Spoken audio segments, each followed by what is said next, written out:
Give us an update in terms of your squad. Is Ridvan still missing? Ridvan is still missing, yes. For the rest, no special things after our last game. Is his injury looking more long-term now? No, not long-term, but he's not fit for this game. When do you envisage him coming back? As fast as possible. No, it's difficult. It's a matter of days. So not weeks. It's gonna not be many weeks, but is it now in a few days or after the weekend? We will see. So that's difficult, to predict now. How do you reflect on the game on Sunday now? What I said after the game. So I'm luckily a positive person, but I had in the past some managers who had sometimes nightmares before a game about bad scenarios. I don't think you can have a nightmare like that, to be after 22 seconds behind in an old firm in that way. So that's the biggest blow you can get as a player, as a fan also, in that way, because you're excited about the game and you want to start good. And you get a goal against with a lot of bad luck also, because this ball can go 100 times in the stands instead of going in goal also. So that's a big blow, and my team had needed some time to recover from that. Of course, as an opponent, when you come in an away game and you can start like that, you get a boost. That's also natural, and that's what happened in that game. So I was not happy about this first half. Although we could have scored also 2 goals, we had a good clear chance on a header with Connor. We had a chance with Fabio 2 times in the same action. So we could have scored also our goals, but our play was not as good, and we gave away 2 other chances, not more. One time of Maeda and one time the header of O'Reilly, and the penalty is also extremely unlucky in that way.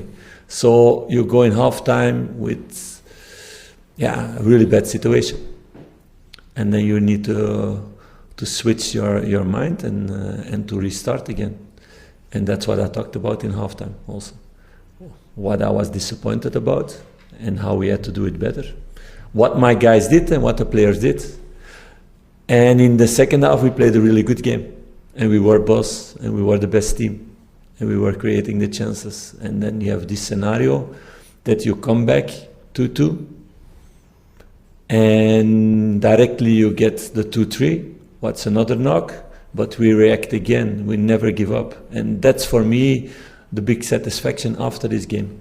So to get so many knocks in an unlucky way also, because if you speak about the goal we get against after 22 seconds, it's really unlucky also that this ball goes in the goal.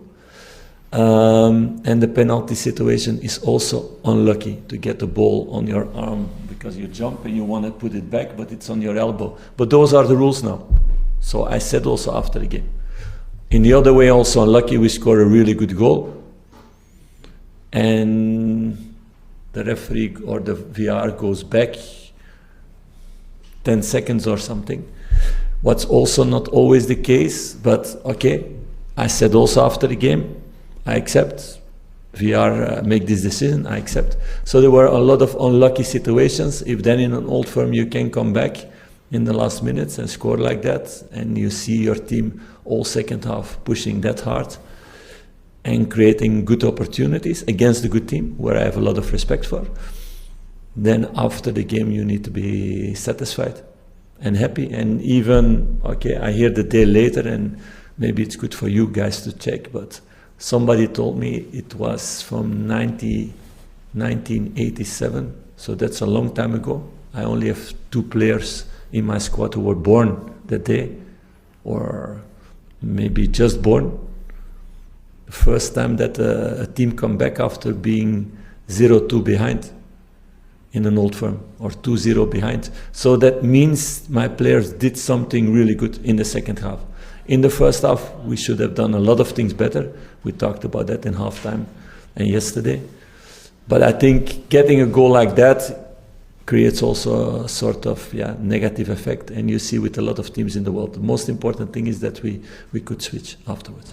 What does that say about the character of your team, going into this run and do that? There's a big evolution, because these are the same players that a few months ago could never do that. So they've taken a lot of good lessons, and this needs to be in that way a reference game for the rest of their career. If it's here in the Rangers or in another team, this is the mentality you need to be a top player. And it's not an easy thing. Otherwise it would not have been from 1987 that this has happened. Another game tomorrow. If the pitch holds up, how hopeful are you this game will go ahead? I don't know. It's a crazy situation to go in a top league that you don't know the day before, and we're going to travel now in half an hour or in 1 hour, that we're going to travel there, we're going to stay there in a hotel, and you don't know yet if the game is on tomorrow or not. So that's a really weird situation. Okay, it can happen in extreme circumstances. And I don't think last few years in all the top leagues it ever happened. But now when it's raining in Scotland, there's every time a problem. And it's not that in Scotland normally there are a lot of sunny days. So no, it's a bad situation for the league, I think, and for Dundee themselves also. I don't think they're happy with that situation also.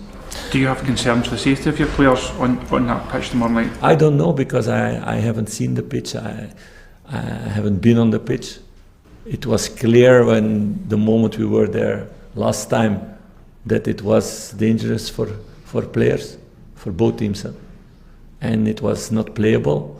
So I will see if it's another situation now. And at the end, I'm not the one who decides. It's the referee who decides this. Are you hopeful of, if the game is to be called off or called on, are you hopeful of an earlier decision so it doesn't say? Yeah, of course. I want a decision today, because you want to prepare games. But the clubs, both clubs and the federation are on speaking terms about that. Of course, you want not only for us, because you want to prepare games. If it's not possible, you want to see what's the alternative, and then you need to find an alternative elsewhere, because we don't have much time anymore. There's a split next week in the league, so that's also clear. You want an alternative, and then to play as fast as possible, but you need to prepare also. So I think these things give a really bad image to the league, and it needs to be solved in the future that this is not possible anymore. Is that something that the club have discussed with the league or with Dundee about changing the protocols, the way it works for perhaps next season? I don't know, because I was not in all these talks. We had a small game on Sunday to prepare. No, and don't write it in that way, because it's a little bit sarcastic. No,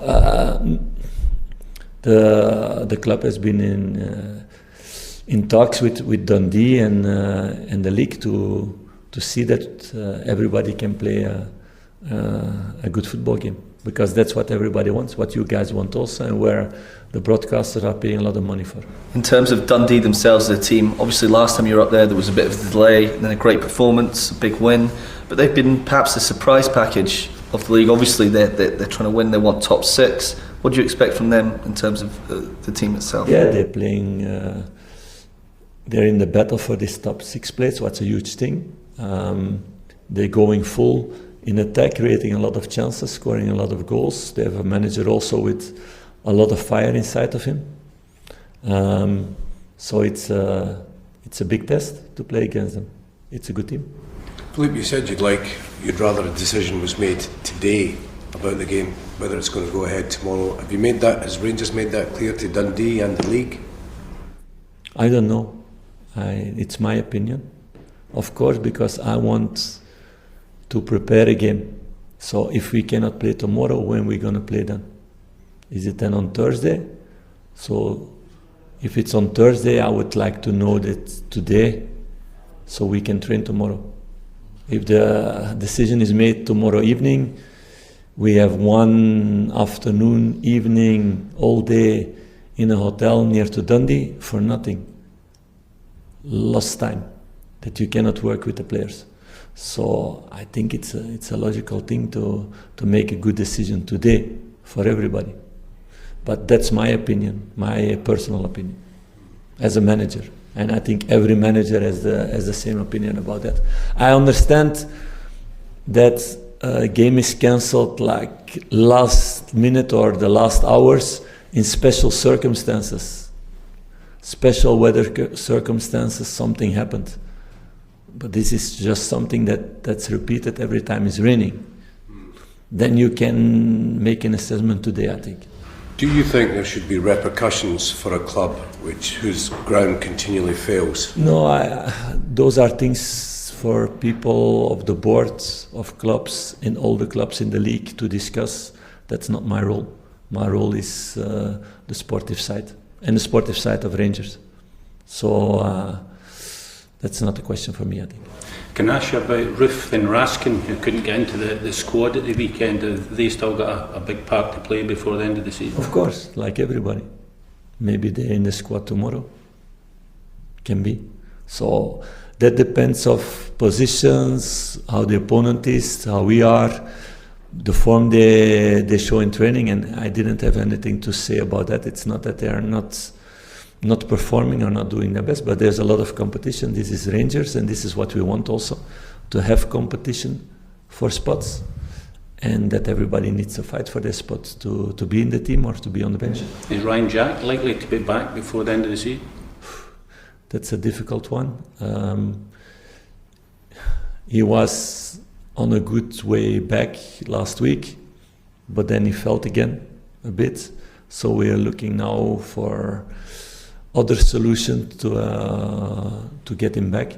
So we lost some time there, and so we will see. It's week by week looking at the situation and looking for solutions. Could you remind us what his injury is? It's a problem with his calves, and it's something that's already there for years. So it's something that needs to be solved well. I'm also not a manager who wants to get a player back for one game and then he's out for 3 months, or he has a risk for the rest of his career. That I don't want also. In terms of the two longer term ones, Danilo and Cortez, are they done for the season, or is there a chance we'll see them again?